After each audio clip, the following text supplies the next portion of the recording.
जी नमस्कार, स्वागत है बच्चों आप सभी का डाउटनट पर। बच्चों बात कर रहे हैं यहाँ पर वनस्पति जगत की, जिसमें हम लोगों ने बहुत सारी बातें कर ली हैं। आई होप आपको चीजें याद होंगी। आज हम क्या पढ़ने वाले हैं? आज हम पढ़ने वाले हैं जिम्नोस्पर्म। ठीक है, उससे संबंधित आएंगे क्विज। अब ये चैप्टर अपने अंत की ओर है। ठीक है, अंत होने वाला है इस चैप्टर का। आइए ध्यान से सुनिएगा बेटा जी। हम पढ़ रहे थे क्या? वनस्पति जगत। हमने बात करी कि वनस्पति जगत जो है इसका वर्गीकरण किया, जिसमें हमने क्रिप्टोगेम्स पढ़े थे, यानी बीज रहित पादप। थैलोफाइट पढ़ा यानी शैवाल पढ़ी, लाल भूरी हरी। फिर ब्रायोफाइट पढ़े हमने, लीवरवर्ट मॉस पढ़े। फिर टेरिडोफाइट पढ़ा, साइलोप्सिडा, फाइकोप्सिडा, टेरोप्सिडा, वो सारे के सारे पढ़ लिए। यानी हमने ये तीन समूह पूरे के पूरे पढ़ लिए हैं, यानी बीज रहित पादप हमने पढ़ लिए हैं। अब बारी आ रही है, यानी बज्जी आ रही है अब किसकी? अब आ रही है फिनेरोगेमस की, जिसके अंतर्गत दो प्रकार के पादप हैं, जिम्नोस्पर्म और एंजियोस्पर्म। तो आज बेटा जी हम पढ़ने वाले हैं, किसकी बात करने वाले हैं? जिम्नोस्पर्म की। आइए जिम्नोस्पर्म दिखाऊं। बड़ा ही खूबसूरत, निहायत ही, बहुत ही घटिया नहीं, बहुत ही मतलब आकर्षक इमेज किसकी? जिम्नोस्पर्म की। कैसी लगी?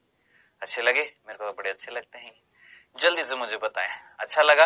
ये है बेटा जी जिम्नोस्पर्म। अब देखकर आपको बड़े अच्छे तो लग रहे होंगे, लेकिन आपके मन में एक प्रश्न भी उबल रहा होगा, इस सर ये क्या है? ये क्या है? ये अब जिन्होंने पिछला लेक्चर देखा है उनको याद आ रहा होगा, मैंने कुछ शंकु शंकु शंकु नाम कुछ बताया था, कोन्स, शंकु, कुछ याद आ रहा है? टेरिडोफाइट। तो ये भी एक प्रकार के शंकु ही होते हैं, लेकिन क्या है ये, कैसे हैं, सब कुछ आएगा जिम्नोस्पर्म में। आइए चलते हैं बेटा जी, आगे बढ़ते हैं, जिम्नोस्पर्म में बात करते हैं। देखिए जिम्नोस्पर्म के लक्षण पढ़ने वाले हैं, एक एक बिंदु हम पढ़ने वाले हैं, जिम्नोस्पर्म के बारे में हम बातें करने वाले हैं। तो कृपया करके तैयार हो जाइए, अपने पेन और कॉपी के साथ में लिखते जाइएगा मेरे साथ साथ। ठीक है, सबसे पहला बिंदु, जिम्नोस्पर्म शब्द जो है, ये शब्द क्या? जिम्नोस्पर्म। ठीक है, ये किसने दिया था? तो बेटा जी ये शब्द दिया था, बताने की कोई जरूरत ही नहीं है, तारीफ के काबिल हैं ये वैज्ञानिक। कौन? थियोफ्रेस्टस, आपके वनस्पति विज्ञान के जनक। ठीक है, तो थियोफ्रेस्टस वो वैज्ञानिक जिन्होंने शब्द दिया था क्या बेटा जी? आपका जिम्नोस्पर्म। बताइए, ये सिंपल सा पहला बिंदु समझ में आ गया। चलें आगे। दूसरा, इन्हें अनावृत बीजी कहा जाता है,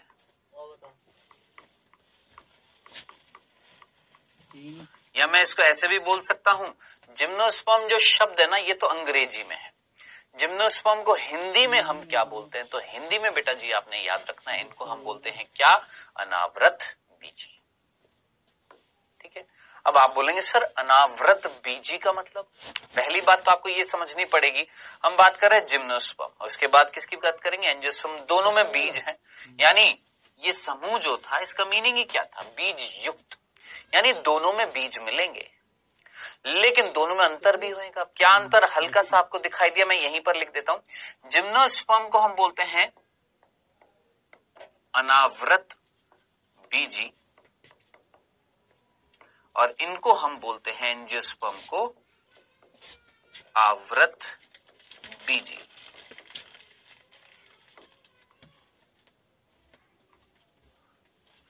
अब दोनों में बीजी बीजी आ रहा है, सर बीजी यहां पर भी आ रहा है, सर बीजी यहां पर भी आ रहा है। मैंने कहा जी बिल्कुल आ रहा है। बीजी वर्ड किससे है? बीज से।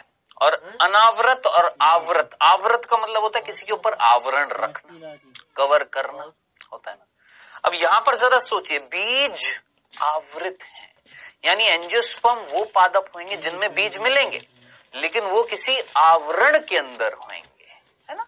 अब क्या होएगा आवरण, वो अभी आएगा डिटेल में, हम सारी चीजें पढ़ेंगे, लेकिन अभी सिर्फ फील करो, मीनिंग समझो। जो नहीं जानते, जो जानते हैं वेल डन, जो नहीं जानते हैं याद रखना, ऐसे पादप जिनके अंदर बीज किसी ना किसी चीज के अंदर है।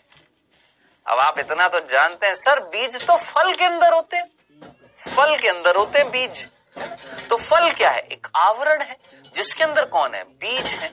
ऐसे पादपों को हमने क्या बोला? आवृत बीजी, एंजियोस्पर्म। टनाटन। अब जरा सोचिए, अनावृत बीजी यानी ऐसे पादप जिनके जो बीज हैं वो किसी आवरण से युक्त नहीं है। यानी कैसे होंगे? कोई आवरण नहीं मिल रहा, नग्न बीज होते हैं। कैसे होते हैं? नग्न बीज होते हैं। एक वर्ड जिसको मैं बोलूंगा थोड़ा सा अजीब सा लगेगा लेकिन हिट कर जाएगा आपके दिमाग पे। क्या? नंगे बीज होते हैं। कैसे बीज होते हैं? नंगे होते हैं। क्या? बीज यानी कोई आवरण धारण नहीं कर रखा किसने? बीजों ने। ऐसे पादपों को हम बोलते हैं जिम्नोस्पर्म या अनावृत बीजी, यानी बीज के ऊपर कोई आवरण नहीं है, कोई फल वल कुछ नहीं है। ठीक है, तो याद रखना बेटा जी, यहां पर इन्हें अनावृत बीजी कहा जाता है। क्यों कहा जाता है? क्योंकि इनमें बीज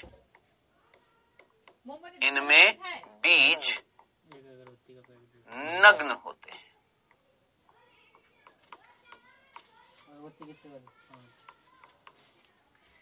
इनमें बीज कैसे होते हैं बेटा जी? नग्न होते हैं। इस कारण इनको हम क्या बोलते हैं? अनावृत बीजी। बताएं, यहां तक की कहानी समझ में आ गई? नो प्रॉब्लम, कोई कंफ्यूजन नहीं है। चलें आगे। कितने बिंदु बताए? मात्र 2 बिंदु बताए हैं। चलें आगे। अब आगे चलते हैं, ध्यान से सुनिएगा। तीसरा बिंदु वो नहीं है डायफर गैप, वो है 11 वाला। 2 बिंदु बता दिए, नाम दिया था किसने? थियोफ्रेस्टस ने। इनको हम क्या बोलते हैं? अनावृत बीजी। क्यों बोलते हैं? क्योंकि इनमें बीज नग्न होते हैं, फल के अंदर नहीं होते हैं। ऐसे भी बोल देता हूं, फल के अंदर, या यूं बोल दूं फल नहीं मिलता। ऐसे भी बोल सकता हूं, फल के अंदर नहीं होते। ठीक है, ये भी चीज समझ में आ गई होगी। चलिए आगे चलते हैं सर। तीसरा बिंदु, अब ध्यान से सुनना। आप में से कितने बच्चों को याद है पुराना वाला लेक्चर जिसमें हमने टेरिडोफाइट पढ़ा था? याद है? याद है? याद है? याद है? दिमाग पर जोर डालें, फटाफट फटाफट फटाफट दिमाग पे जोर डालें। याद करिए, टेरिडोफाइट का, ध्यान से सुनना, टेरिडोफाइट का मुख्य पादप शरीर क्या था? बताओ, टेरिडोफाइट का मुख्य पादप शरीर क्या था? सोचो, टेरिडोफाइट का मुख्य पादप शरीर क्या था? आप सीधा बोलेंगे सर बीजाणुद्भिद, बोलेंगे ना। इनका क्या है? तो याद रखना, इनका भी टेरिडोफाइट के समान, टेरिडोफाइट के समान मुख्य पादप शरीर,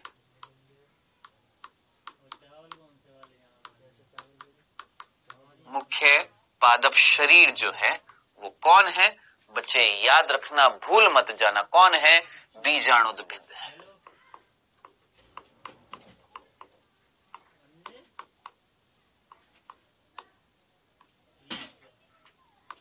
याद रखना, जैसे टेरिडोफाइट में मुख्य पादप शरीर कौन था? बीजाणुद्भिद था, यानी स्पोरोफाइट था। अंग्रेजी में क्या बोलते हैं? स्पोरोफाइट। ठीक है, यहां पर भी मुख्य पादप शरीर कौन होता है? बीजाणुद्भिद होता है। भूल मत जाइएगा किसी भी हालत में। ठीक है, अब देखिए, आपको याद होगा टेरिडोफाइट में जो मुख्य पादप शरीर जो बीजाणुद्भिद था, क्या वो तने में, मूल में, पर्ण में विभेदित था या नहीं था? आप बोलेंगे यस सर विभेदित था, बोलेंगे ना।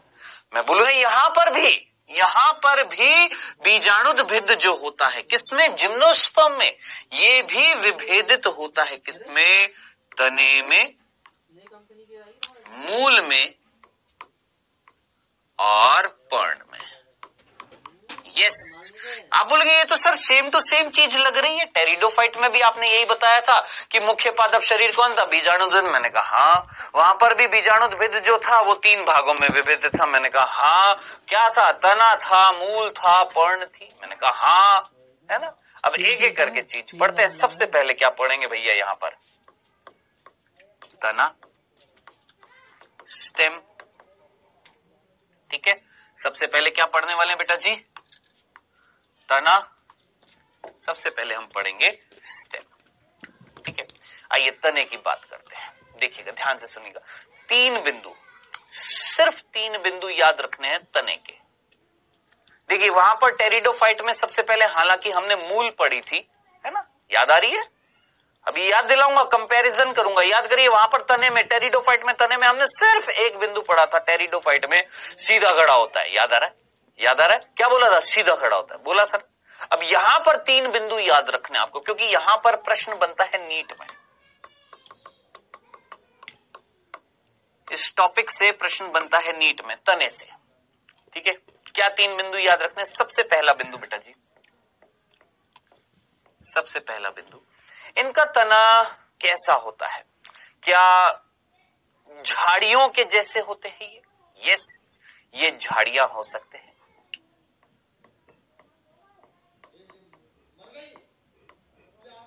ये झाड़ियों के रूप में हो सकते हैं, झाड़ियों के रूप में। झाड़ियां देखिए ना, हाँ जी। तो इनका तना झाड़ियां हो सकती हैं, यस हो सकती है। ठीक है, इनका तना मध्यम लंबाई का हो सकता है, यस मध्यम लंबाई का भी हो सकता है। लेकिन मेन चीज क्या है बाबू? मेन चीज है, याद रखना, भूल मत जाना कि ज्यादातर जो ये होते हैं, ज्यादातर इनका तना जो होता है किसका? जिम्नोस्पर्म का। ज्यादातर अगर मैं बात करूं, ज्यादातर ये लंबे होते हैं। ज्यादातर कैसे होते हैं? ये लंबे होते हैं।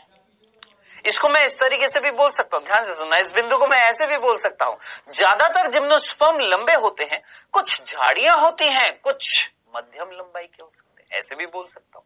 मैंने ऐसे भी बोल दिया, ये झाड़ियों के रूप में भी होते हैं, ये मध्यम लंबाई के भी रूप में होते हैं, लेकिन ज्यादातर कैसे होते हैं? ये लंबे होते हैं, ऐसे भी बोल सकता हूं, कैसे भी बोल दीजिए, लेकिन याद रखना ज्यादातर ये कैसे होते हैं? लंबे। अब आप बोलेंगे कितने लंबे सर?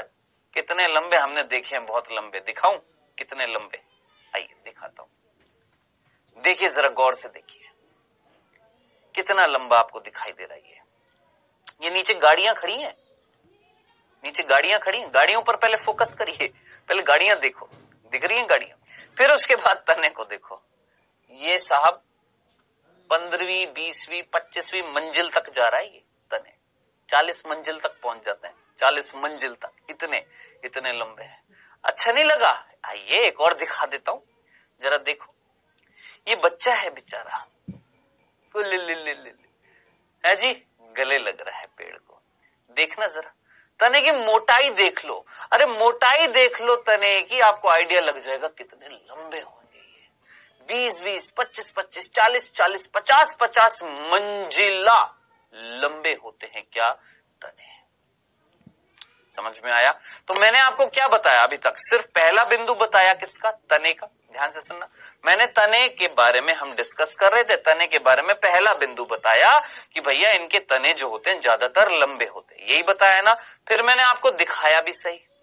अब ये जो डायग्राम है ना, ये और ये जो पेड़ जो आपको दिखाई दे रहे हैं, ये जिम्नोस्पर्म। जानते हैं सबसे बड़ा, सबसे लंबा जिम्नोस्पर्म कौन सा होता है? सबसे लंबा दूसरा बिंदु तने का ही चल रहा है, तना ही चल रहा है अभी हमारा। ध्यान से रखना, बिंदु याद रखना। अभी हमने तना ही पढ़ रहे, तने के अंदर पहला बिंदु हमने देखा, ज्यादातर लंबे होते हैं, कुछ झाड़ियां होती हैं, कुछ मध्यम लंबाई के भी होते हैं, ज्यादातर कैसे होते हैं? लंबे होते हैं। दूसरा बिंदु, सबसे लंबा जिम्नोस्पर्म, सबसे लंबा जिम्नोस्पर्म। हाँ जी, प्रश्न बनता है, याद रखना सबसे लंबा जिम्नोस्पर्म, याद रखना कौन सा होता है बेटा? ये था, ये है सबसे लंबा जिम्नोस्पर्म, जिसका नाम है सिकुआ। भूल मत जाइएगा, भूल मत जाइएगा, कतई मत भूल जाइएगा। सिकुआ सबसे लंबा जिम्नोस्पर्म होता है। जाने कितने मीटर हाइट होती है इसकी, बहुत लंबा, बहुत ऊंचा, बहुत तगड़ा होता है। ठीक है, तो याद रखना, हमने दूसरा बिंदु क्या देखा कि सबसे लंबा जिम्नोस्पर्म कौन सा है बेटा जी? सिकुआ है, ये दूसरा बिंदु था। ठीक है, तीसरा बिंदु, ध्यान से सुनिएगा, तीसरा बिंदु। अब आप मुझे बताएं, ये जो तने आपने देखे हैं, ये तने, क्या ये तने आपको शाखित दिखाई दे रहे हैं? आप बोलेंगे यस सर, ये शाखित दिखाई दे रहे हैं, ऊपर शाखाएं हो सकती। अब ध्यान से सुनिएगा, तने जो होते हैं ना बेटा जिम्नोस्पर्म में, तने जो होते हैं जिम्नोस्पर्म में, पर्टिकुलरली हम किसी बात कर रहे हैं जिम्नोस्पर्म की, थोड़ा सा आराम से हौले हौले आराम से पढ़ेंगे तसल्ली से, है ना। तने जो होते हैं ये दोनों तरीके के होते हैं, शाखित भी और अशाखित भी।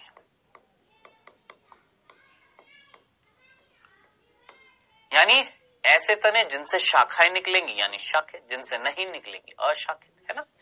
अब मेरे भाई ये जो तीसरा बिंदु है ना, इससे प्रश्न पूछा जाता है नीट में, इंपॉर्टेंट डाल लीजिएगा, इससे प्रश्न पूछा जाता है, पूछ लिया जाएगा किसके तने शाखित होते हैं, क्योंकि हमारी एनसीईआरटी में दिया हुआ ही है, ठीक है। तो भूल मत जाना बेटा जी, इसका उदाहरण पाइनस, इनको हम पाइन्स भी बोल देते हैं, या ताड़ का वृक्ष भी बोल देते हैं, ताड़ नाम सुना है ना, ताड़ का वृक्ष। तो पाइनस भूल मत जाना, पाइनस, पाइनस जो होता है उसके तने कैसे होते हैं, शाखित होते हैं, ठीक है। जबकि अशाखित किसके होते हैं, एक ही उदाहरण याद रखना है, पाइनस के कैसे शाखित, साइकस, कौन सा बेटा, साइकस। भूल मत जाना, किसी भी हालत में आपसे अनुरोध है, विनती है, रिक्वेस्ट है, ठीक है, याद रख लेना। साइकस अशाखित, नहीं निकलती हैं शाखाएं, पाइनस शाखित, निकलती हैं शाखाएं, ठीक है। तो याद रखना जिम्नोस्पर्म में तने जो हैं वो दो प्रकार से मिलते हैं, या तो शाखित मिलते हैं या अशाखित मिलते हैं। दोनों के उदाहरण मैंने आपको बता दिए हैं, बहुत लंबे होते हैं, बहुत लंबे होते हैं, बहुत लंबे होते हैं। जैसे सबसे लंबे किसमें मिलते हैं, सिकुआ पादप में मिलते हैं। ये थे मात्र सिंपल से 3 बिंदु, बताओ समझ में आया। अब जरा देखिएगा बेटा जी, हमने सबसे पहले क्या पढ़ा, हमने पढ़ लिया तना, पढ़ लिया। हमने बोला कि भाई मुख्य पादप शरीर जो होता है, मुख्य पादप शरीर जो होता है बीजाणुद्भिद 3 भागों में बटा हुआ है, तना, मूल, पर्ण। सबसे पहले क्या पढ़ा, तना। तना जो होता है वो झाड़ियां भी हो सकती है, मध्यम लंबाई के भी हो सकते हैं, लेकिन ज्यादातर कैसे, लंबे। सबसे लंबा सिकुआ, शाखित किसमें, पाइनस में, अशाखित किसमें, साइकस में, ठीक है सर, तना हो गया। अब पढ़ते हैं मूल, अब बारी है किसकी, मूल की। आइए पढ़ते हैं किसके बारे में बेटा जी, मूल के बारे में। हाँ जी, सेकंड है हमारी मूल, सेकंड है हमारी मूल। एक बार नंबरिंग देख लूं मैं सही दे रहा हूं क्या, मैं नंबरिंग थोड़ी सी गलत तरीके से दे दी है। लक्षण देख रहे थे फर्स्ट सेकंड, ऐसे नहीं करता हूं इसको ना, मैं कुछ रोमन लेटर्स में नंबरिंग देता हूं, रोमन लेटर्स में। ये तीसरा था, इसका फर्स्ट तना हो गया, तने में फिर ये 1 2 3, ठीक है, ABC देते हैं। आइए मैं ना नंबरिंग दे रहा हूं, देखिए नोट्स हमेशा प्रॉपर होने चाहिए। नोट्स जो है, जब भी नीट का बच्चा जब प्रिपरेशन करता है तो उसके नोट्स प्रॉपर होने चाहिए। अगर आपके नोट्स प्रॉपर नहीं, आपके हथियार प्रॉपर नहीं है, तो लड़ाई कैसे करोगे। हाँ जी, इसको मैं नंबरिंग देता हूं रोमन लेटर्स में इस तरीके से, फर्स्ट, सेकंड, ठीक है। फिर उसके बाद ये हो गया हमारा थर्ड, ठीक है। अब इस तीसरे बिंदु का, ये तीसरा बिंदु था बीजाणुद्भिद, इसका पहला भाग, तीसरे बिंदु का भाग है ये फर्स्ट, कौन, तना। फिर तने के 3 बिंदु, ए ये हो गया, और ये हो गया हमारा बी और सी। अब वो बच्चे जो सीरियसली सुन रहे हैं उनको समझ में आ रहा होगा मैंने नंबरिंग किस हिसाब से दी है, ठीक है। ABC किसके बिंदु थे, फर्स्ट के। फर्स्ट किसका बिंदु था, फर्स्ट था ये, सेकंड ये, थर्ड ये। किसके थे, रोमन लेटर्स में जो थर्ड था उसके थे। फर्स्ट हमने देख लिया तना, जिसके 3 बिंदु देख लिए ABC। अब सेकंड देखेंगे कौन, मूल। आइए, आया समझ में। इस तरीके से हमेशा नंबरिंग दिया करें। अब देख रहे हैं क्या, मूल, ठीक है। हमेशा जब नोट्स बनाए प्रॉपर लिखा करो, प्रॉपर नोट्स बनाया करो, ठीक है। आइए बात कर रहे हैं किसकी बेटा जी, मूल की। सबसे पहला बिंदु मूल में, मूल यानी रूट्स, ठीक है, जड़ें, ठीक है। सबसे पहला बिंदु बेटा, अब अगेन एबीसी दूंगा, इनमें मूसला मूल पाई जाती है।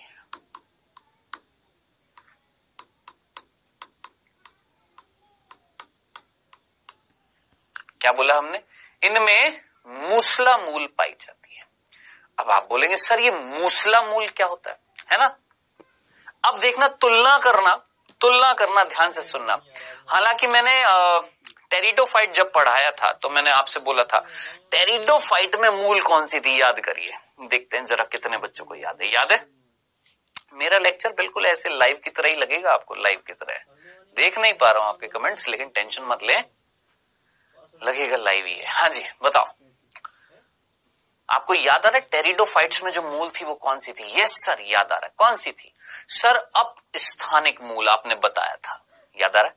याद आ रहा है? भूल गए? कौन सी मूल थी सर? अपस्थानिक मूल थी। मैंने कहा ठीक है। यहां पर कौन सी मूल है सर? यहां मूसला मूल है।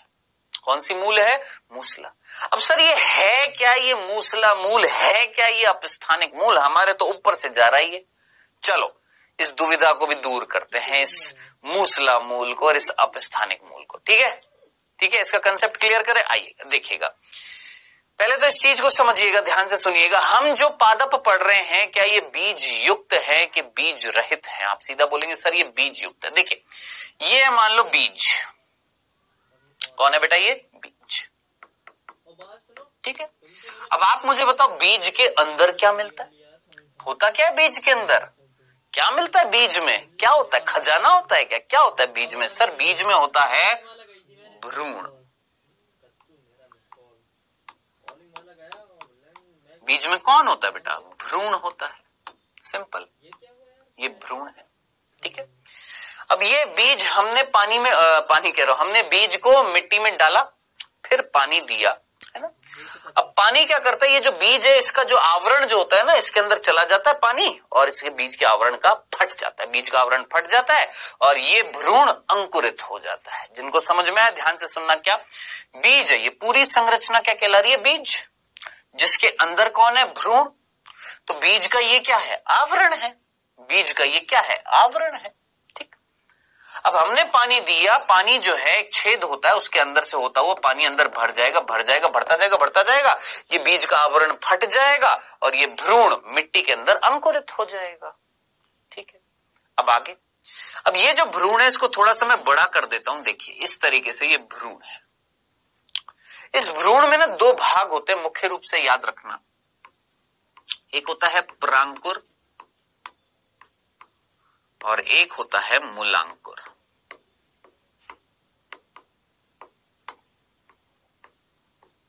क्या बोला बेटा जी मैंने आपको? कि ये जो भ्रूण है ना, भ्रूण जो बीज के अंदर था, इसमें दो क्षेत्र होते हैं, एक होता है प्रांकुर, एक होता है मूलांकुर। ठीक है, अंग्रेजी में इसको बोलते हैं प्लीम्यूल और इसको बोलते हैं रेडिकल। ठीक है जी, ये है मूलांकुर और ये है प्रांकुर। ठीक है, अब जी आगे, सर ये जब बीज अंकुरित हुआ, इसका भ्रूण जब विकास करता है, इसका भ्रूण जो है, ये भ्रूण जो था ये विकास करेगा।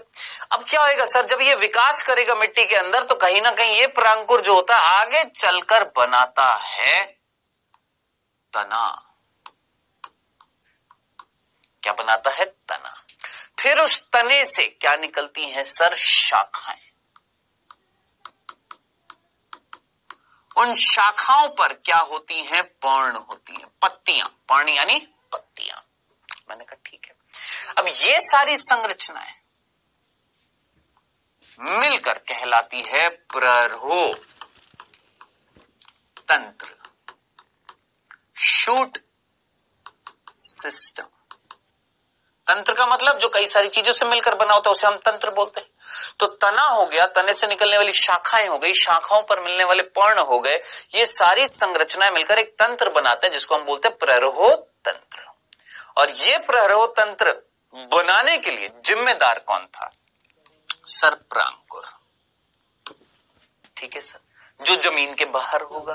मैंने कहा ठीक है। जबकि मूलांकुर जो होता है ये मूलांकुर ये आगे चलकर क्या बनाता है? मूल तंत्र बनाता है, यानी मूल बनाता है, यानी रूट बनाता है, यानी जड़े बनाता है। आपने बोला ठीक है। ये उन बच्चों को बता रहा हूं जिनको कुछ नहीं आता, बिल्कुल नील बटे सन्नाटा है जिनकी कहानी। जिनको आता है अच्छी बात है, जिनको नहीं आता ध्यान से सुनिएगा, ठीक है? ठीक है सर, मूलांकुर ने नीचे मूल बना दिए, प्रांकुर ने ऊपर की तरफ मूल बनाता है, यानी रूट बनाता है, यानी जड़े बनाता है। आपने बोला ठीक है। ये उन बच्चों को बता रहा हूं जिनको कुछ नहीं आता, बिल्कुल नील बटे सन्नाटा है जिनकी कहानी। जिनको आता है अच्छी बात है, जिनको नहीं आता ध्यान से सुनिएगा, ठीक है? ठीक है सर, मूलांकुर ने नीचे मूल बना दिए, प्रांकुर ने ऊपर की तरफ प्ररो बना दिया, जिसमें सबसे पहले तना बनाया, फिर तने से शाखाएं निकली, शाखाओं पर पाड़ निकल रही है। कुछ इस तरीके से देखिएगा। ये बीज अंकुरित हुआ, इसको इस तरीके से देख लीजिए। ये बीज के अंदर ये क्या था? भ्रूण। हमने बीज को अंदर जमीन के नीचे डाला, पानी दिया, पानी देने से भ्रूण संपर्क में आ गया, किसके? मिट्टी के। अब ये जो भ्रूण है, इस भ्रूण में यहाँ प्रांकुर है, यहाँ मूलांकुर है। प्रांकुर धीरे धीरे धीरे विकास करेगा, और ये जो मूलांकुर जो था ये धीरे धीरे ये भी विकास कर रहा है। अब ये प्रांकुर कुछ इस तरीके से विकास किया, और ये मूलांकुर से एक मूल निकली थी, ये देखो। और अच्छे तरीके से दिखा देता हूं भाई, और अच्छे तरीके से दिखा देता हूं। ये लो, ये लो। ये क्या है मेरे भाई? भ्रूण। ये हमने बीज डाला जमीन में, ये बीज हमने डाला जमीन में, पानी दिया, पानी आया, अंदर भर गया, फट गया बीज आवरण, भ्रूण जो है संपर्क में आ गया, किसके? मिट्टी के। अब ये भ्रूण है, इसमें ये प्रांकुर, ये मूलांकुर, ठीक। अब प्रांकुर जो है इसने बनाया तना, और ये मूलांकुर नीचे की तरफ बना रहा है क्या? मूल, जड़, ठीक है। अब ध्यान से देखिएगा, मुझे यहां पर तने से कोई मतलब नहीं है, मेरा मतलब जो है साफ साफ वो है इससे, ये संरचना से। मुझे केवल इस संरचना से मतलब है, बस। ये जो संरचना जो मूलांकुर से निकली है, इसका नाम है, ध्यान से सुनना, इसे हम बोलते हैं क्या? प्राथमिक मूल। प्राथमिक मूल, क्या नाम दिया? प्राथमिक मूल। ठीक है सर, समझ में आ गया। आगे सर, अब आगे क्या आएगा? तना भार वृद्धि कर रहा है, नो प्रॉब्लम, नो प्रॉब्लम। तना भार वृद्धि कर रहा है, नीचे क्या निकली थी? प्राथमिक मूल निकली थी, ठीक है सर। अब इस प्राथमिक मूल से साइड में शाखाएं निकलती हुई दिखाई दे रही हैं। यस सर, जी सर, बिल्कुल निकलती हुई दिखाई दे रही है। मैंने कहा बहुत ही बढ़िया, बहुत बढ़िया। किससे निकली है? प्राथमिक मूल से। इनको मैंने क्या बोला? द्वितीयक मूल। द्वितीयक मूल। फिर द्वितीयक मूल से क्या निकल रही है सर? और शाखाएं निकल रही हैं, और निकल रही हैं। उनको क्या नाम दूंगा सर? तृतीयक मूल, ठीक है। तृतीयक से चतुर्थ, ऐसे जरा सोच समझकर मुझे बताएं, क्या एक मूल का तंत्र बन रहा है? बहुत सारी मूल निकल रही है, प्राथमिक से द्वितीय, द्वितीय से तृतीय, तृतीय से चतुर्थ। क्या शाखित संरचना नहीं दिखाई दे रही है? ये ऐसी मूल जो एक शाखित संरचना बनाती है, ऐसी मूल को बोला जाता है मूसला मूल, टैप रूट। क्या बोला जाता है? Tap root. बताएं, आया समझ में? क्या बोला? मूसला मूल बोला, टैप रूट बोला अंग्रेजी में। बताएं, क्या ये चीज समझ में आ गई? मैंने आपसे बोला कि इनमें जिम्नोस्पर्म में जो मूल होती है कौन सी होती है? मूसला मूल होती है। आपने बोला ठीक है सर, समझ में आ गया। मूसला मूल क्या थी? कि जिम्नोस्पर्म जिनमें बीज होते हैं, ये बीज में भ्रूण होता है, भ्रूण में प्रांकुर मूलांकुर होते हैं। मूलांकुर जब बीज अंकुरण करता है तो मूलांकुर से एक धागा नीचे निकलता है, जिसको हमने बोला प्राथमिक मूल। उससे फिर द्वितीयक निकलती है, फिर तृतीयक निकलती है, शाखाएं निकलती जा रही है। अब इस तरीके से शाखित जो मूल होएगी, शाखित मूल जो होगी, उसको हमने बोला मूसला मूल, डंडना डंडन, ठीक है। अब मैं आपसे एक प्रश्न और पूछता हूं, आप में से कितने बच्चों ने बरगद का पेड़ देखा है? बताओ, देखा है कि नहीं देखा है? आप बोलेंगे यस सर, बरगद का पेड़ देखा है। बरगद के पेड़ से नीचे की तरफ कुछ लताएं नीचे लटकती हुई दिखाई देती है। आप बोलेंगे यस सर, दिखती है। क्या होती हैं वो? सोचा कभी क्या है वो? सर वो शाखाएं हैं। नहीं रे, वो शाखाएं नहीं है, वो मूल है। आप बोलेंगे मूल है? आप में से कई जानते हैं, मुझे पता है, मजाक मत बनाइएगा, लेकिन मैं उन बच्चों पर भी फोकस कर रहा हूं जो नहीं जानते। आप जानते हैं, बहुत अच्छा, वेरी गुड, बहुत ही अच्छा। एक बार वापस से रिवाइज कर लिया। जो नहीं जानते बेटा, उनको भी साथ में लेकर चल रहा है ना? तो जो नहीं जानते, याद रखना, वो जो बरगद के पेड़ से जो नीचे की तरफ लताएं कह रहा हूं, वो जो लताएं जो नीचे आ रही हैं, वो क्या हैं? वो है रूट्स, वो है मूल, वो है जड़। आप बोलेंगे सर हवा से जड़ नीचे आ रही है? यस, खूबसूरती देखो। मन करता है उनको पकड़कर झूला झूलने का। मेरा तो बड़ा मन करता है भैया, बहुत मन करता है। मैं कभी भी बरगद का पेड़ देखता हूं, उसमें वो जो नीचे जो शाखाएं निकलता है, हालांकि मुंह से, वो जो नीचे लटकती हुई रस्सियां जो दिखती हैं, उनको पकड़कर झूलने का बड़ा मन करता है मेरा तो। एक बार तो मैं गिर भी गया था उसको पकड़कर, थोड़ी सी वो लूज थी, जल्दी से टूट गई थी और मैं धड़ाम नीचे गिर गया था। चलो, तो मेरा प्रश्न यही था, वो जो बरगद के पेड़ में ऊपर से नीचे की तरफ जो आ रही थी, आपने बोला सर वो मूल है। सर आपने तो बोला था मूल जो होती हैं वो तो मूलांकुर से निकलती हैं, यही बोला आपने। सर मूल तो मूलांकुर से निकल रही है, लेकिन बरगद के पेड़ में जो मूल निकल रही थी वो तो तने से जो शाखाएं निकली थी। मान लो ये तना है, इस तने से ये शाखाएं निकली, इस शाखाओं से नीचे की तरफ आ रही है सर मूल बरगद के पेड़ में। तो सर बरगद के पेड़ में तो मूल प्रहरोतंत्र का भाग है। अरे सर ये कैसे हुआ? तो याद रखना, ऐसी मूल जो मूलांकुर के अलावा कहीं से भी निकल जाए। क्या बोला? शब्द को लिख लीजिए, मूलांकुर के अलावा कहीं से भी अगर क्या निकल जाए, मूल निकल जाए, ऐसी मूल को हम बोलते हैं अपस्थानिक मूल, एडवेंटेशियस रूट। अब अपने दिमाग के घोड़े दौड़ाओ, थोड़ा सा बैक गियर लगाओ और थोड़ा सा पीछे जाओ टेरिडोफाइट की तरफ। क्या टेरिडोफाइट में, दिमाग लगाओ, क्या टेरिडोफाइट में बीज थे? सोचो, क्या टेरिडोफाइट में बीज थे? नहीं सर, बीज नहीं थे। बीज नहीं थे तो बुधुलाल मूलांकुर होएगा क्या? नहीं। जब मूलांकुर नहीं होएगा तो उससे जो मूल निकलेगी, क्या वो प्राथमिक द्वितीय तृतीय बनेगी क्या? नहीं। तो ऐसी मूल क्या कहलाएंगी? अपस्थानिक मूल, जो मूलांकुर से ना निकल कर कैसे भी निकले, क्या कहलाती है? अपस्थानिक। जो मूलांकुर से बने वो मूसला मूल। बताओ, डन डना डन डन, कंसेप्ट क्लियर है? समझ में आया? याद रखना, इस तरीके से मैंने आपको मूल बताई है। चल, तो यहां पर मूल पढ़ रहे थे, रूट्स पढ़ रहे थे। हमें पहला बिंदु डन डना डन डन क्लियर हो चुका है कि ऐसी मूल मिलती हैं, टैप रूट्स मिलती हैं, मूसला मूल मिलती है। ठीक है सर, इतनी सी बात क्लियर है। चलें आगे। अब दूसरा बिंदु। अब दूसरा बिंदु मैं यहां नहीं लिखूंगा, मैं अगले पेज पर लिखूंगा, यहां पर। ध्यान से सुनना, दूसरा बिंदु मूल से संबंधित, ध्यान से सुनिएगा बेटा। कुछ ऐसे जिम्नोस्पर्म होते हैं, ये देखिए, मान लो ये एक जिम्नोस्पर्म है। कौन है बच्चे? ये एक जिम्नोस्पर्म है। मान लो ये पाइनस है,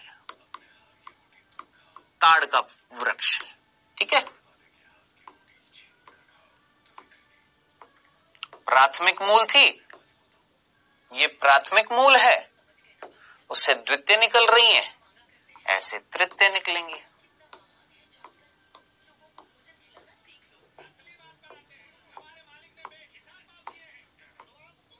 ठीक है सर।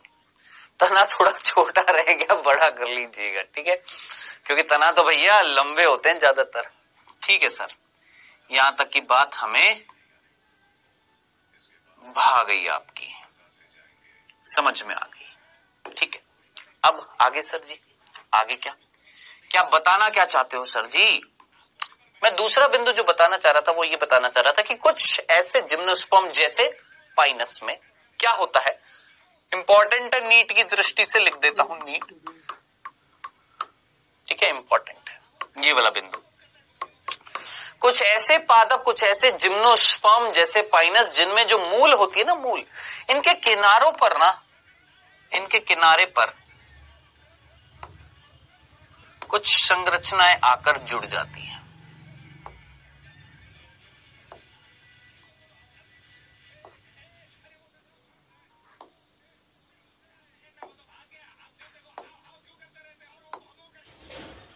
अब मेरे से आप यही पूछेंगे सर ये क्या है ना, यही पूछेंगे। बेटा जी ये जो संरचनाएं हैं ये हैं कवक। भैया पढ़ चुके हैं जीव जगत का वर्गीकरण, कवक पूरा पढ़ चुके हैं। अब ये मत पूछना कवक क्या होती है, फंजाई क्या होती है, पूरा पढ़ा दिया है आपको, ठीक है। हमने बोला कुछ जिम्नोस्पर्म में, कुछ जिम्नोस्पर्म जैसे पाइनस में जो मूल होती है उस मूल के सिरे पर आकर जुड़ जाती है कौन, कवक, ठीक है। अब सर ये क्या कर रही है, नुकसान पहुंचा रही है, नहीं ना ना ना ना ना, ना।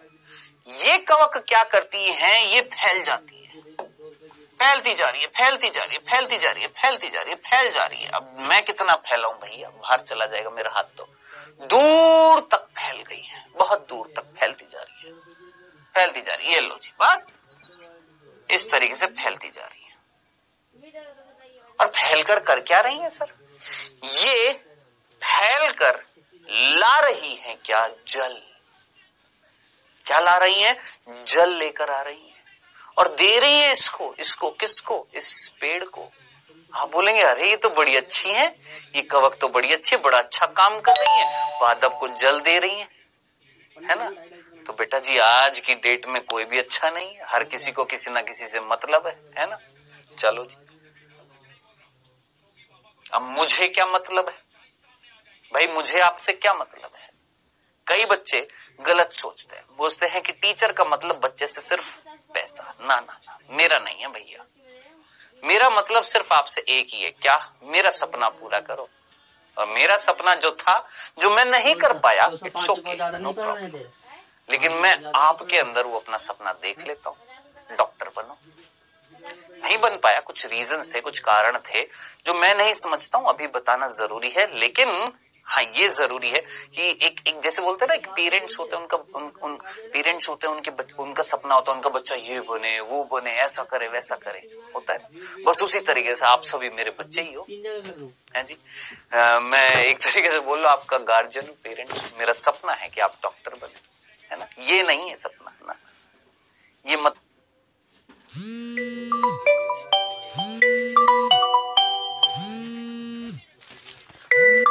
मतलब, सॉरी मेरा नहीं, इस कवक का मतलब था क्या, इसने बदले में दिया पानी, दिया, चलिए पानी भी दिया, ये लो क्या दे रहा है, पानी लाकर दे रहा है इसको, जल, और उस जल में खनिज भी है,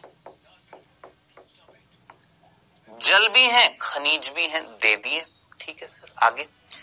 अब जल और खनिज पेड़ को तो चाहिए, बिल्कुल चाहिए। ये पेड़ प्रकाश संश्लेषण करेगा, क्या करेगा, प्रकाश संश्लेषण करेगा, बदले में भोजन बनाएगा, बिल्कुल बनाएगा। पेड़ ने बोला कि अरे कवक तूने तो बहुत अच्छा काम किया, मेरे लिए जल और खनिज लेकर आई है, ले थोड़ा सा खाना मैंने बनाया है, तू ले ले। खाना दिया इसको, जगह दी रहने के लिए। अब जरा सोचिए, ऐसा संबंध जहां पर दो जीव एक दूसरे को फायदा पहुंचाते हैं, ऐसा संबंध क्या कहलाता है, सहजीवी संबंध।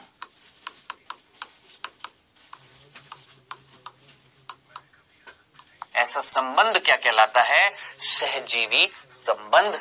अंग्रेजी में बोलते हैं बेटा जी म्यूचुअलिज्म, या एक और वर्ड होता है सिम्बायोटिक रिलेशनशिप।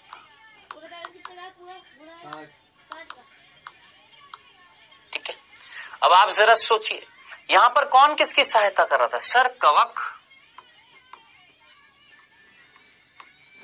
किसके साथ, मूल के साथ, किसकी मूल के साथ, सर जिम्नोस्पर्म की।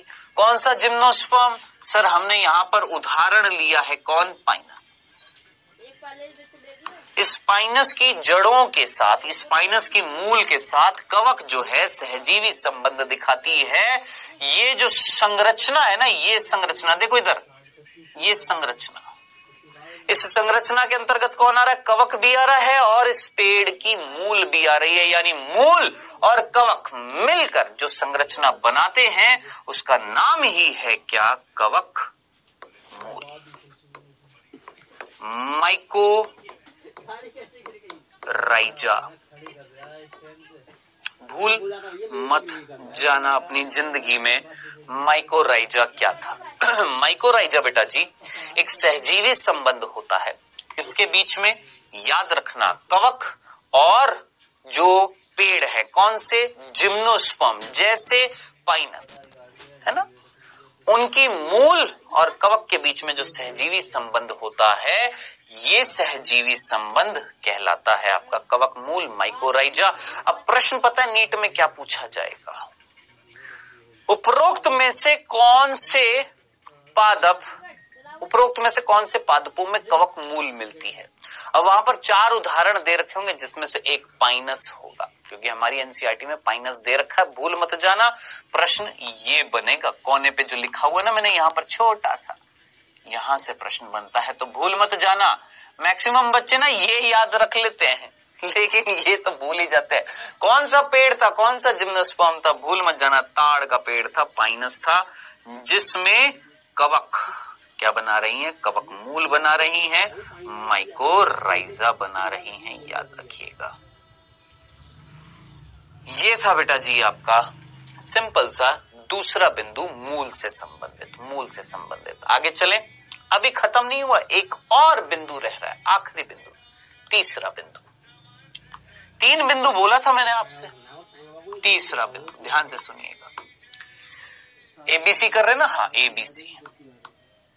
इस पे भी मैं लगा रहा हूं नीट और स्टार। नीट स्टार इंपॉर्टेंट है, दूसरा बिंदु भी, और अब साहब तीसरा बिंदु। अब ध्यान से सुनिएगा। मैंने बोला कुछ जिम्नोस्पर्म, देखिए वापस से बना रहा हूं, अब फिर से वापस से जिम्नोस्पर्म है भैया, तो मूल अगेन कौन सी होएगी? सर मूसला मूल होएगी। मैंने कहा ठीक है भैया। शाखित है? हाँ जी शाखित है। लो जी ठीक है, नो प्रॉब्लम। ठीक है सर, आगे।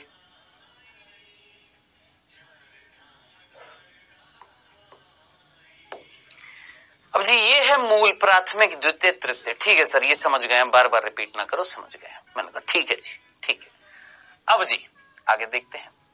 मैंने बोला कुछ पादप जैसे कुछ जिम्नोस्पर्म जैसे साइकस। आप बोलेंगे सर साइकस और पाइनस तो अभी थोड़ी देर पहले भी आपने साथ साथ लिए थे जब तना पड़ा था। आपने बोला था पाइनस में शाखित होता है, साइकस में अशाखित होता है ना, बोला था। और सर पाइनस में यहाँ पर कवक मूल मिल रही है, अब साइकस वापस से आए, यानी कुछ ना कुछ यहाँ पर भी होएगा। तो पाइनस और साइकस कृपया करके अपने दिमाग से मत भूलना। पाइनस साइकस इसी से ही मेन प्रश्न बनते हैं नीट में आपके जिम्नोस्पर्म में अगर बनते हैं तो। ठीक है, अब देखिए बेटा ये जो साइकस ये पादप है, इसकी जड़ें जो होती है ना, इसकी जड़ें जो हैं ये कुछ गांठ बना लेती हैं। क्या बोला हमने?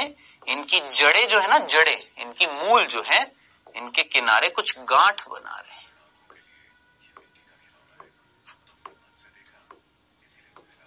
क्या बना ली हैं? कुछ गांठें बना ली हैं। ठीक है, अब इन गांठों में क्या है? सर ये जो गांठ का मतलब फूला हुआ भाग।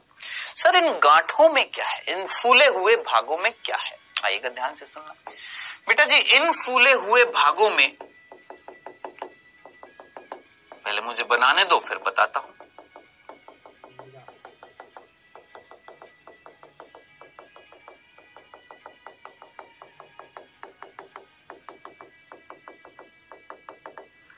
इन फूले हुए भागों में, इन गांठ में, इन्हें हम मूल गांठ बोलते हैं,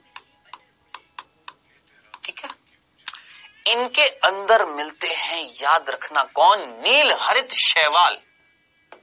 क्या मिल रही है अंदर, नील हरित शैवाल। कौन मिल रही है, नील हरित शैवाल। जैसे जैसे जैसे अगर आपको याद आ रहा हो, एनाबीना नाम याद आ रहा है, पढ़ाया हुआ है, एनाबीना। नॉस्टॉक नाम याद आ रहा है, नॉस्टॉक, एनाबीना, मैंने यहां पर एनाबीना लिखा। कुछ नील हरित शैवाल मिल रहे हैं, जैसे मैंने बोला एनाबीना, ध्यान से सुनिएगा, एनाबीना नील हरित शैवाल इस पेड़ की, इस जिम्नोस्पर्म पेड़ की मूल के किनारे पर गांठ बनी थी, उसके अंदर आकर रह रहे हैं। डन। अब आप बोलेंगे सर क्या कर रहे हैं, क्या कर रहे हैं सर ये नील हरित शैवाल? तो बेटा ये नील हरित शैवाल जैसे एनाबीना, ये करते हैं नाइट्रोजन स्थिरीकरण, नाइट्रोजन फिक्सेशन। अब आप बोलेंगे सर नाइट्रोजन स्थिरीकरण क्या? मुझे पता है बायोलॉजी में ना हर प्रश्न का आंसर दो, फिर जो आंसर है वो वापस से प्रश्न बन जाता है, फिर उसका आंसर दो। हमने बोला कि भैया ये हमारा कौन है, साइकस पेड़ है, जिसकी ये कौन थी, जड़ें थी, जड़ों की आखिरी सिरे फूल गए। आपने पूछा कौन है ये फूले हुए सिरे, मैंने बोला मूल गांठ। कौन फुलाता है उनको, ये फुलाते हैं। क्यों फुलाते हैं, क्योंकि इनको इनके अंदर रहना है। क्यों रहना है, क्योंकि ये कुछ करने वाले हैं। क्यों करने वाले हैं, क्योंकि इनको भी फायदा होने वाला है। किनको, इन नील हरित शैवालों को। यानी यहां पर भी इस वृक्ष के साथ में, यानी इस पेड़ की मूल के साथ में नील हरित शैवाल, कौन, अब की बार कौन, नील हरित शैवाल क्या दिखा रहे हैं, सहजीवी संबंध दिखा रहे हैं। कैसे सहजीवी संबंध दिखा रहे हैं, ध्यान से सुनना, कैसे सहजीवी संबंध दिखा रहे हैं।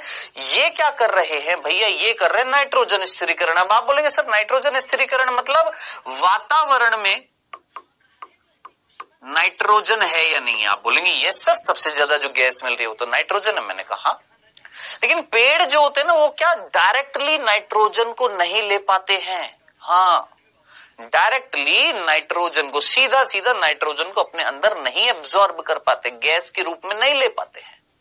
तो क्या करें सर, बदलना पड़ेगा। किसको, नाइट्रोजन को।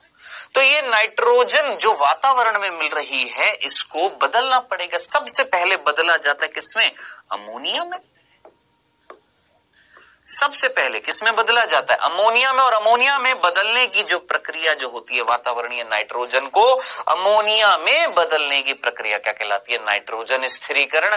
बाद में ठीक है ये अमोनिया नाइट्राइट में बदलता है, नाइट्राइट नाइट्रेट में बदलता है, फिर नाइट्रेट जो होता है उसको पेड़ अवशोषित कर लेते हैं। वो नहीं पढ़ रहे हम सिर्फ इतनी सी बात बोल रहे थे कि भैया मैं एक पेड़ हूं, ध्यान से सुनो, मैं एक पेड़ हूं, मुझे नाइट्रोजन चाहिए, चाहिए ही चाहिए, चाहिए। बिना नाइट्रोजन के मैं जिंदा नहीं रह पाऊंगा। आप बोलेंगे क्यों? क्योंकि बेटा प्रोटीन में नाइट्रोजन है, डीएनए में नाइट्रोजन है, आरएनए में नाइट्रोजन है, हर चीज में नाइट्रोजन है, जीव द्रव्य में नाइट्रोजन है।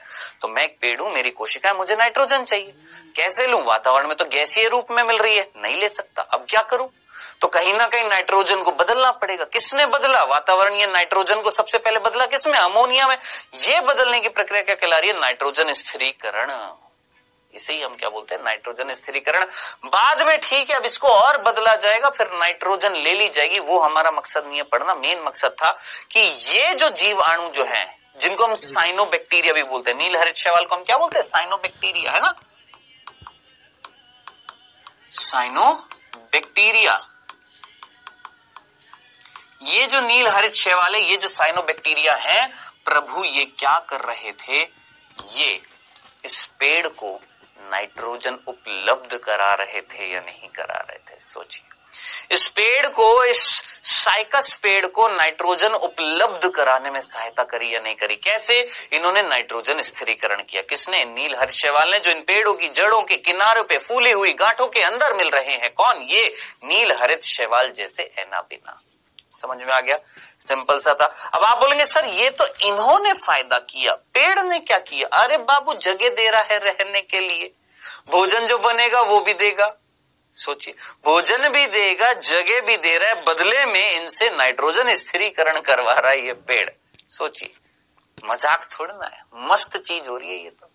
आया समझ में? अब आप बोलेंगे ठीक है सारी चीजें समझ में आ गई, अब सर आगे बेटा जी ऐसी मूल जिसमें नील हरित शैवाल मिलते हैं जो नाइट्रोजन स्थिरीकरण करते हैं, ऐसी मूल जब नील हरित शैवाल के साथ सहजीवी संबंध बनाती है तो प्रभु जब कवक के साथ नील हरित मूल ना ना ना नील हरित मूल नहीं बोलते हैं, इसको बोला जाता है, याद रखना क्या बेटा जी, 80 को भूल मत जाइएगा, प्रवाल मूल।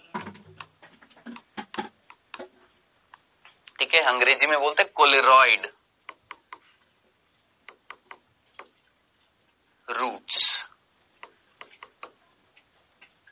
कोलेरॉइड कर दिया, कोरेलॉइड, कोरेलॉइड है कोलेरॉइड है, कोरेलॉइड, हाँ जी कोरेलॉइड, हाँ जी कोरेलॉइड। ठीक है, तो कोरेलॉइड रूट्स, प्रवाल, हिंदी में बिल्कुल सही है, प्रवाल मूल, वो मूल जो प्रवाल हो चुकी है, जो फूल चुकी है, जिसके अंदर कौन आ चुके हैं, नील हरित शैवाल आ चुकी हैं, साइनोबैक्टीरिया आ चुके हैं, नाइट्रोजन स्थिरीकरण करने वाले हैं, ऐसी मूल क्या कहलाती है, प्रवाल मूल, कोरेलॉइड रूट्स। उदाहरण साइकस। प्रश्न क्या बनेगा नीट में, मैंने आपको बता दिया है,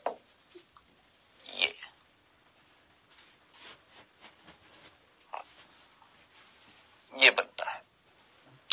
नाम याद रखना, प्रवाल मूल, भूल मत जाइएगा। हाँ जी, मुझे पता है आज आप बोलेंगे सर आज इतना धीरे धीरे क्यों पढ़ा रहे हो, क्योंकि आज थोड़ी सी एनर्जी कम है, इस वजह से थोड़ी सी थकान हो गई, इसलिए हौले हौले पढ़ा रहा हूं। आई होप आज के लिए आप मुझे झेल लेंगे, इस चीज को समझ लेंगे, नेक्स्ट लेक्चर से थोड़ा सा फास्ट पढ़ेंगे। हाँ जी, तो ये चीज समझ में आ गई है, सिंपल सा था। ये हमने भैया मूल खत्म कर दी है, क्या खत्म कर दी है, मूल खत्म कर दी है। अब आगे बढ़ते हैं। अब जरा सोचिए हम क्या पढ़ रहे थे, आपको पता है, बिंदु याद है हम पढ़ क्या रहे थे, A B C, A B C किसके बिंदु, मूल के। फिर ए बी सी, ए अगला बी आया था, सी आया था, किसके बिंदु, तने के।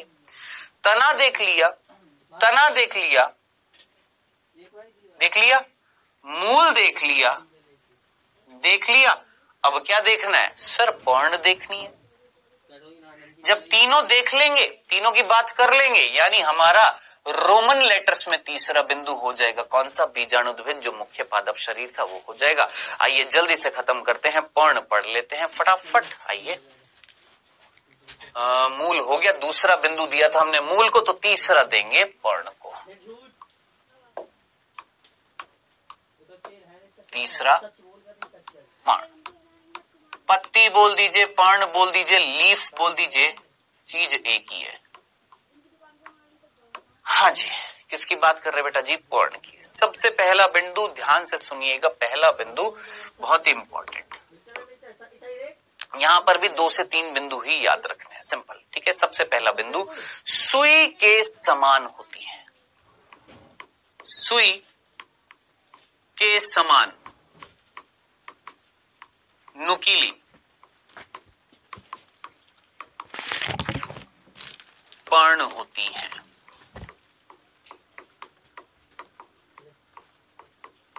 सिंपल सा हमने बोला, क्या, सुइयों के समान होती हैं, नुकीली नुकीली पर्ण होती हैं। याद रखना किसमें, जिम्नोस्पर्म में नुकीली होती हैं। अब आप बोलेंगे सर क्यों, नुकीली क्यों होती है, क्या कारण है, ध्यान से सुनना। ऐसी पर्ण जो सुइयों के समान होती हैं, नुकीली होती हैं, सुइयों के समान होती हैं, नुकीली होती हैं, ठीक है, क्या है इनका कार्य, क्या होता है, ध्यान से सुनना। मुख्य रूप से ऐसी पर्ण जो सुइयों के समान होती है, नुकीली होती है, ये उच्च तापमान को, किसको बच्चे, उच्च तापमान को याद रखना, उच्च तापमान को और नमी को याद रखना। किसको? उच्च तापमान को, नमी को झेल सकती है।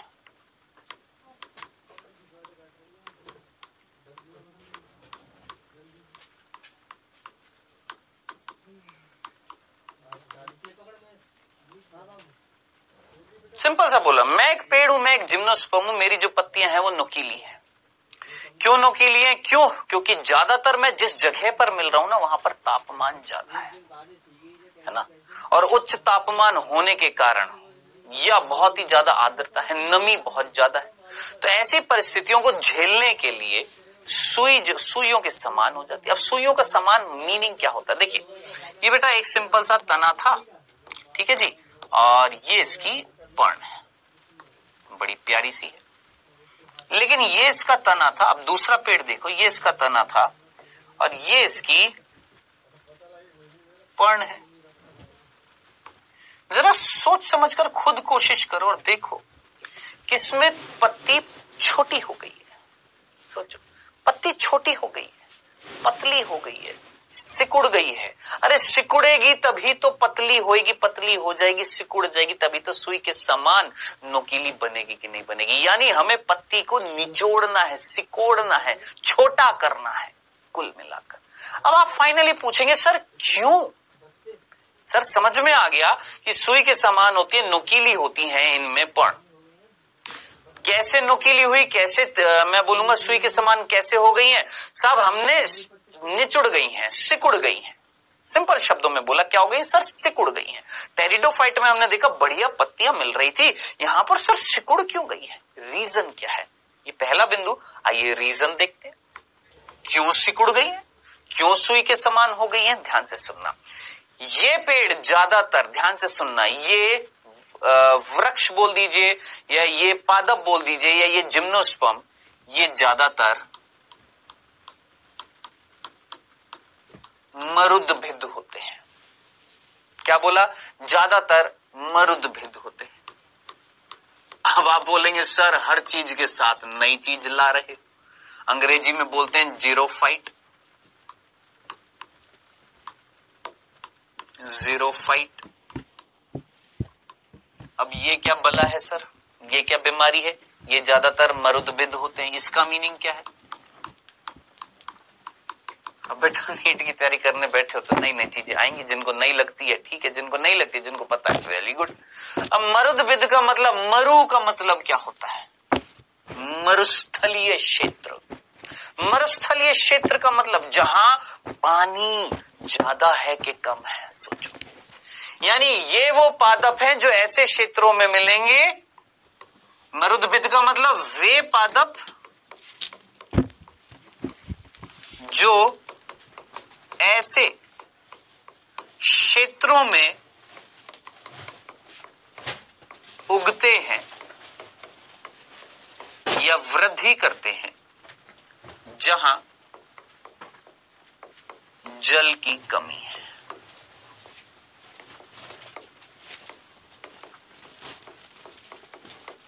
जहां जल की कमी होती है, ऐसे क्षेत्रों में जो पादप उगते हैं उन्हें मरुद्भिद बोला जाता है। अभी के अभी लिख लेना, मरुद्भिद का मतलब वो पादप जो रेगिस्तानी इलाकों में या पहाड़ों की तरफ चट्टानों पर उग रहे हैं। समझ में आया? जहां पर पानी नहीं है, सूखे हैं चट्टान, चट्टानें सूखी नहीं होती, देखिए ना आपने, है ना, तो वहां पर उग रहे हैं, ऐसो को हमने बोला है मरुद्भिद। अब जरा सोचिए, एक पेड़ जिसके आसपास पानी भरपूर था, ध्यान से देखना मेरी बात को, गौर से सुनना, बहुत इंपॉर्टेंट चीज बताने वाला हूं। एक पेड़ जिसके आसपास पानी बहुत है, मस्त, ओए होए होए होए, भरा पड़ा है पानी नीचे, भूमिगत जल, ठीक है। अब क्या होएगा? ध्यान से सुनना मेरी बात को, ये जल आएगा पत्तियों में, आया, आ गया। अब गौर से सुनना, बातें मत करना, फोकस करिएगा पढ़ाई पर, मैं क्या कहने वाला हूं। ये पानी आया किसमें? पत्तियों में। क्यों आया? क्योंकि पत्तियों को क्या करना है? प्रकाश संश्लेषण करना। प्रकाश संश्लेषण की जल की आवश्यकता होती है, ठीक है सर। आया जल, 99% जल बाहर निकल जाता है, 99% जल का लॉस हो जाता है, हानि हो जाती है।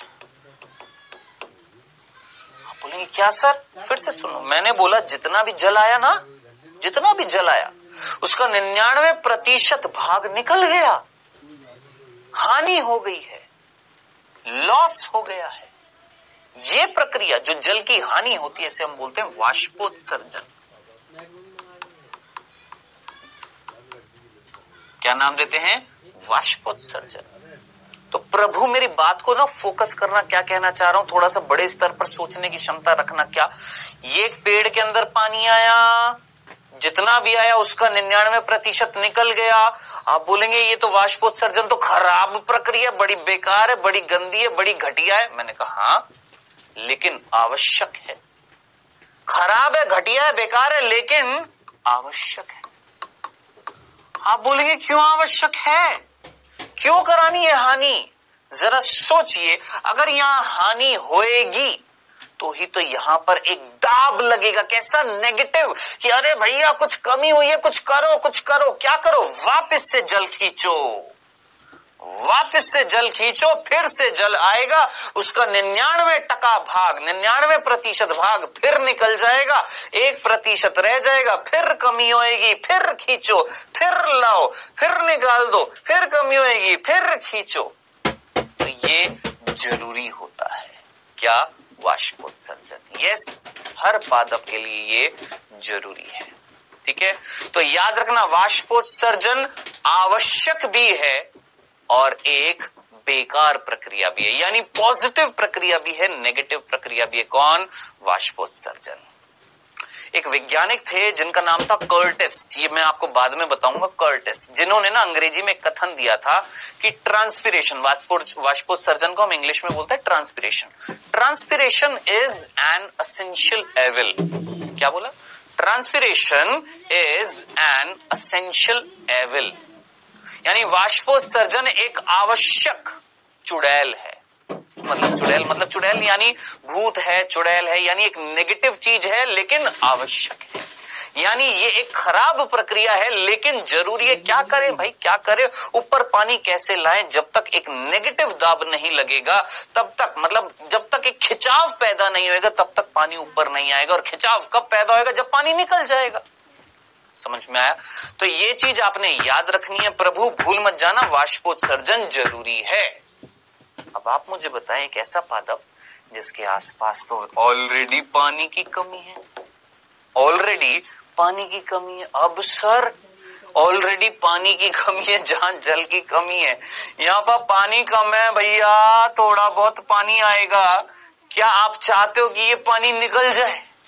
है? सोचो, जो थोड़ा बहुत पानी आ रहा है आप चाहोगे कि इस पेड़ में से निकल जाए? नहीं ना। तो हमें क्या करना पड़ेगा? सर हमें वाष्पोत्सर्जन को कम करना पड़ेगा। कैसे करें? सर पत्ती को ना सिकोड़ देते हैं, पत्ती को छोटा कर देते हैं, पत्ती को निचोड़ देते हैं। पत्ती सिकुड़ जाएगी, छोटी हो जाएगी, पतली हो जाएगी, तो कहीं ना कहीं क्षेत्रफल कम हो जाएगा। क्षेत्रफल कम हो जाएगा तो कहीं ना कहीं वाष्पोत्सर्जन भी कम हो जाएगा। सिर्फ छोटा करने से वाष्पोत्सर्जन कम नहीं हुआ, मतलब छोटा किया उससे थोड़ा बहुत असर पड़ा वाष्पोत्सर्जन पर, लेकिन मेन चीज क्या हुई? हमने ना इसके ऊपर एक मोम की स्तर और चढ़ा दी। किसकी स्तर चढ़ा दी है? मोम की। अब एक काम करना, कभी आपको जिम्नोस्पर्म दिखाई देना, उसकी पत्तियों को देखना, थोड़ी सी चटकीली, थोड़ी सी चमकीली, थोड़ी सी मुलायम होती है उनकी सतह। क्यों? क्योंकि इनके ऊपर एक मोम की स्तर होती है जिसका नाम होता है क्यूटिकल।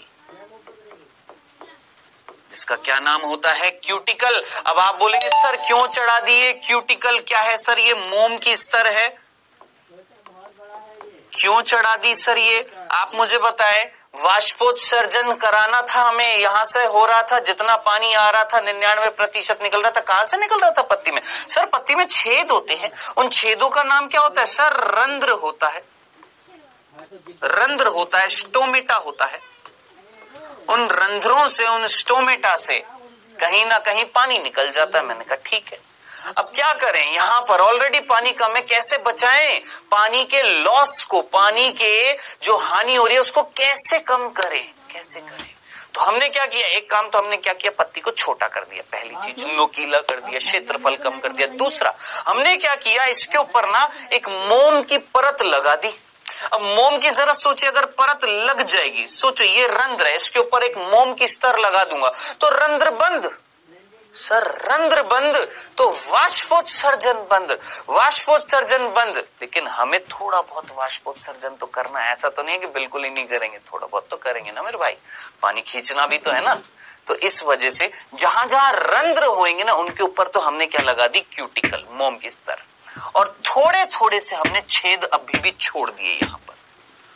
वो छेद जो रंध्र नहीं कहलाते हैं, उन छेदों को, जो रंध्र तो थोड़े से बड़े होते हैं, ये जो रंध्र जो होते हैं बहुत कम मात्रा में होते हैं, इनको बोला जाता है गर्तिका रंध्र,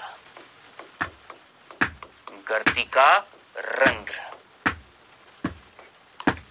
अब जिनके ऊपर से गया है ना, बहुत सिंपल सी चीज सुनिएगा, एक पत्ती है, मान लो मेरा फेस जो है, मेरा चेहरा जो है ये पत्ती है, ठीक है, और मेरा मुंह जो है ये बड़ा रंध्र है, ये रंध्र है, ठीक है, और मेरी नाक के जो छोटे छोटे छेद है ये गर्तिका रंध्र है, ठीक है।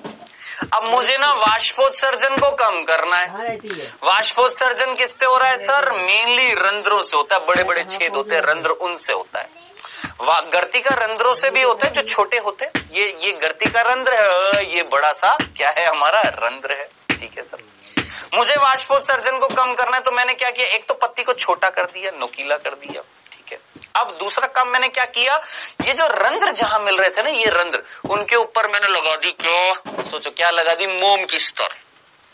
अब कहां लगाई, रंध्र पर, कहां नहीं लगाई, गर्तिका रंध्र पर। तो जरा सोचिए, वाष्पोत्सर्जन कम हो जाएगा, खत्म नहीं होएगा, क्योंकि पानी को थोड़ा बहुत ऊपर भी तो चढ़ाना, और ऊपर चढ़ाने के लिए वाष्पोत्सर्जन करना तो पड़ेगा, लेकिन कम करना पड़ेगा। कैसे कम किया, एक तो वाष्पोत्सर्जन को कम करने के लिए एक तो हमने पत्ती को छोटा किया, नुकीला किया, और दूसरा हमने उसके जो रंध्र थे उनके ऊपर मोम की स्तर चढ़ा दिया, जिसका नाम है cuticle. I hope A to Z चीज आपको समझ में आ गई होगी। प्रभु इसी के साथ हमारा जिम्नोस्पर्म खत्म नहीं हुआ खत्म नहीं हुआ, अभी तो मेन चीज बाकी है, अभी तो इसमें जीवन चक्र रह रहा है ना। बस यूं मान के चलीजिए, अगले एक या 2 लेक्चर में ये चैप्टर फिनिश, मैक्सिमम 2, मिनिमम 1, ठीक है। ज्यादा से ज्यादा 2 लेक्चर, नहीं तो कोशिश करेंगे 1 लेक्चर में खत्म कर देंगे, ठीक है जी। चलिए जी, आज के लिए इतना ही था बेटा जी, ये सारी चीजें मैंने आपको बता दी है, जिम्नोस्पर्म के जितने भी लक्षण थे ये सारे मैंने आपको समझा दिए, भूलने नहीं है।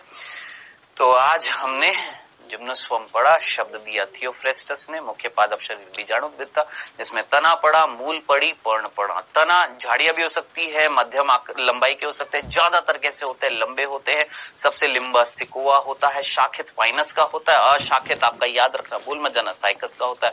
फिर मूल पढ़ी कौन सी थी बेटा जी, मूसला मूल थी। ये जो मूल जो थी ये मूसला मूल थी, मूसला मूल यानी मूलांकुर से निकलती है, प्राथमिक फिर द्वितीय तृतीय, इस तरीके से शाखित संरचना मूसला मूल होती है। फिर हमने पढ़ा क्या, पाइनस में कवक मूल मिलती है और साइकस में प्रवाल मूल मिलती है, दोनों का मीनिंग समझाया। पर्ण देखी सुई के समान नोकीली थी, मरुदबिद पे मिल रहे थे, जीरोफाइट्स थे, क्यूटिकल का आवरण मिल रहा था जो रंध्रों को बंद कर रहा था, लेकिन गर्तिका रंध्र से वाष्पोत्सर्जन हो रहा था, ये पढ़ा है। अभी समय हुआ है आपके क्विज का। बच्चों, पहला प्रश्न आपकी स्क्रीन पर आता हुआ फर्स्ट, कवक मूल किसमें पाई जाती है? कवक मूल, जल्दी से आंसर दीजिए, कवक मूल किसमें पाई जाती है? पाइनस में, साइकस में, दोनों A B में, उपरोक्त में से किस में? उपरोक्त में से कोई नहीं।